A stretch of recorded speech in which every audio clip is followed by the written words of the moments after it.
نبی پاک صلی اللہ تعالی علیہ وسلم سے عرض کرنے لگے میں تو اس دن کا قائل ہوں،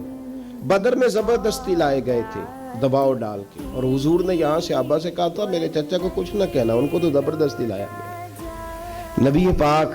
علیہ السلام کا پیار، اور جب یہ آئے نا تو حضور نے فرمایا اب آئے ہو تو فدیہ بھی دو، تو انہوں نے بھی عذرائے محبت کہا کہ کہاں سے دوں،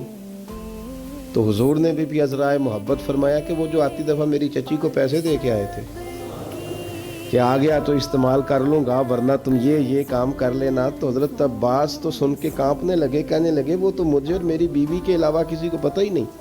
یہ سن کر حضرت عباس پر راشا ہوا طاری کہ پیغمبر تو رکھتا ہے دلوں کی بھی خبرداری۔ خیال آیا مسلمان نیک و بد پہچان جاتے ہیں، محمد آدمی کے دل کی باتیں جان جاتے ہیں،